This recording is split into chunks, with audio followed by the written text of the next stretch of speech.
nabaday wehelkaaga dhigaruna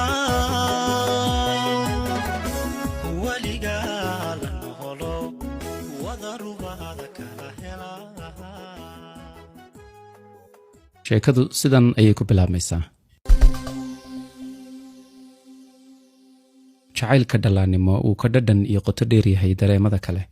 ma garanayo sababta saxda ah, laakiin waxaan garan karaa oo keli ah in kaayagu uu ahaa mid ku dhisnaa dareen walaalnimo, kuna koray aqoonna dhex taallay muddo aan yarayn. goobtu waa Boorama oo ah magaalo u roon korinta jacaylka lamaanaha isdoorta. daris ayaannu ahayn, waxna waannu wada baran jirnay. waxaannu ahayn carruur isku faraxsan oo aan ogeyn waxa ay la kori doonaan iyo waxa sugaya midna. subax kasta waxaannu isu raaci jirnay dugsiga. haddii aan ka soo horbaxo waan sii mari jiray oo waan sugi jiray inta uu guriga ka soo baxayo. isaguna sidoo kale ayuu samayn jiray maalinta uu iga soo horbaxo. in muddo ah ayaannu u sii lugayn jirnay dugsiga. intaas oo ahayd inta ugu qiimaha badan maalintayda. annagoo iska rab soconna ayaannu sii lugayn jirnay.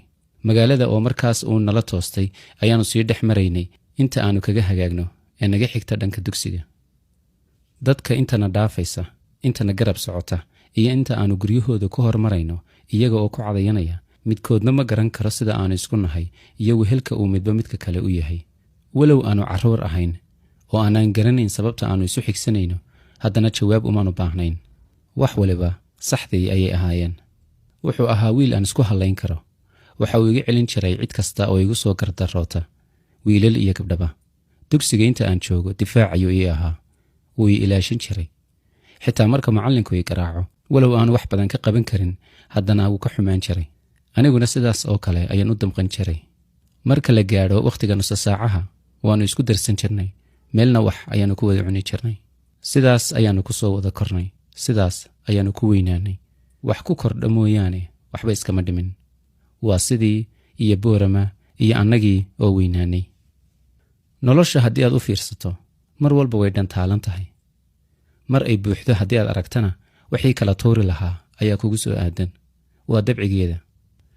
taas ayaannu dadka kala sinnayn. maxaa xumaan kara? waannu weynaanay, daris ayaannu ahayn ilaa carruurnimadii, sidii ayaannu isu jecelnahay. maxaa xumaan kara? annaga waxaa naga xumaaday xidhiidhka labada qoys ka dhexeeya. labada reer ee aannu ka soo kala jeedno ayay xaaladii ka dhexaysay. xaaladdaasi cidda u horraysa ee ay saamayn ku yeelatay waa aniga iyo isaga. si cad ayaana loogu sheegay in aan laysku kaayo oggolayn, weliba aniga. cadaadis xoog ah ayaa la isaari jiray.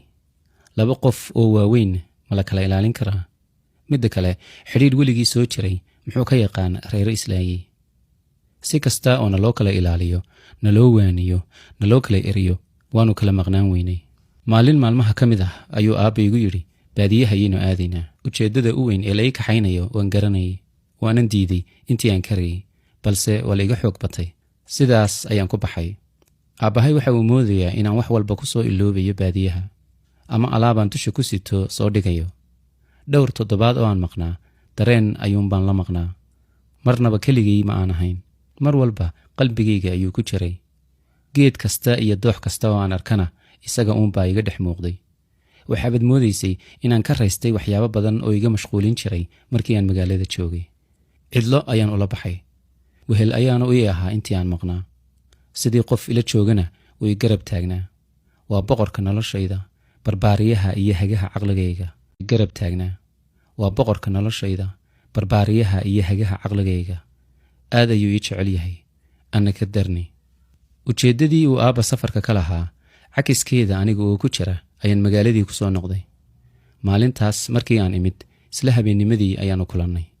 waxaannu is aragnay annaga oo xiisaha dhexdayada yaalla uu isku beddelay dareen murugo ah. waannu isku dul ilmaynay. bal maxay naga dhibayaan? maxaa naga galay dagaalkooda? miyaanay diir naxa lahayn? waannu tashannay. waxaannu go'aan ku gaadhnay inaannu jacaylkayaga badbaadinno, xitaa haddii ay khasbayso inaannu magaalada uga tagno. waxa aannu go'aansannay in aannu buuqooda ka fogaanno, nolol noo gaar ahna dhisanno, sidaasna farxad ugu noolaanno. waa marka aan ogaaday in farxadda lafteedu ay mararka qaarkood ku jiri karto waxa iyada dhibaya dhexdeeda. waayo go'aankaas waannu ku dhaqaaqi kari weynay. sababta keli ahina waxay ahayd in labadan qoys eena dhibaya aanaan annaguna dhib u quudhi karin. naxariis aanu waalidkayo ka fikirayno ayaannu u fulin weynay qorshahaas. qorshe kale oo ilaahay leeyahay ayaa fuli doono. subax ayaan ku toosay qaylo iyo sawaxan ka imanaysa deriska. waa subax aad iigu adkaa, noqdayna subax ay wax kasta iga kala daadan doonaan. waa subaxa ay adduunyadu ka hiilin doonto rajadii aan nabiyey muddada dheer iyo farxaddii aan soo dhisayey. dhawaqii bannaanka ka baxayey ayaan damcaynaan ka war doono. markii aan istaagay kadinka guriga ayay ii caddaatay in mashaqadu ka taagan tahay gurigii jacaylkayga. intii yarayd ee aan tallaabooyinka u soo qaadayey dhanka gurigooda ayay maskaxdaydu isweydiisay 1,000 su'aalood oo 1,000 jeer ka tiro badan inta laysku weydiiyo masaafada yar ee gurigooda noo jiro. aniga oo aan garanayn si aan u ekahay ayaan galay gurigii. markiiba waxaan maqlay in wiilka aabbihii uu Hargeysa ku geeriyooday. innaa lilaahi wa innaa ilayhi raajicuun. meel aanan aqoon ayaan ka naxay. khalkhalkii igu dhacay waxaan doonay inaan arko wiilkii aan jeclaa, laakiin way ii suurtogeli weyday. maalmihii ku xigay oo dhan cunto way ii dhadhami weyday. qolkaygana inta aan ka baxay way tirsanayd. waxay ii ahayd maalmo adag. ma arkin jacaylkaygii, ma ogi waxa uu ku sugan yahay, ma qiyaasi karo xanuunka aan dareemayo, mana jirto waxaan ka qaban karo. awood la'aanta aan dareemay ayaa igu ahayd culays kale oo aan naftayda ku canaanto. maalmo kadib ayaan ugu dambayn is aragnay Mustafe. farxaddaan eraggiisa ku farxay waxa xigtay naxdinta uu warkiisu igu keenay. waxa uu ii sheegay inay magaalada ka guurayaan, sababtuna tahay in aanay magaalada tol iyo qaraabo kale midna ku lahayn. tacsi kale ayay igu noqotay, ilmaduna way kala joogsan weyday. waxaan nafta ku qanciyey inay khasab tahay in loo samro duruufaha iyo danta meesha taalla. sidaas ayaannu ku heshiinay. aan idhaahdee sidaas ayaan ku aqbalay. Mustafa wuu safrayaa, waxaanu u guurayaa magaalada Hargeysa ee raaskiisa dhabta ah yaalaan. waxa aan liqi kari waayey inaan anigu raas iyo qoysba u noqon kari waayey. inuu magaalo kale u doonanayo ciduu qoys ugu yeedho, aniga oo nool. waxaan si hoose u leeyahay aniga ayaa wax walba kuu noqonaya ee ila joog. waxa aan liqi kari waayey inaan anigu raas iyo qoysba u noqon kari waayey. inuu magaalo kale u doonanayo ciduu qoys ugu yeedho, aniga oo nool. waxaan si hoose u leeyahay aniga ayaa wax walba kuu noqonaya ee ila joog. aniga ayaa kaalin walba kuu buuxinaya ee hayga tegin. si kasta oo aan u rumayn karo hadalladaas qalbigayga ka imanaya, haddana ma aha kuwa wax ka taraya runta meesha taalla. taasina wuxuunbay damaqdaa nabarrada igu yaalla. mana ogi in nabarradaasi kordhi doonaan. isaga oo aan weli guurin, Hargeysana weli u dhoofin, ayuu galay shil baabuur. isagu waxba kuma noqon, balse waxaa halkaa ku dhintay hooyadii iyo walaashii curad. waa muddo kooban uun kadib geeridii aabbihii.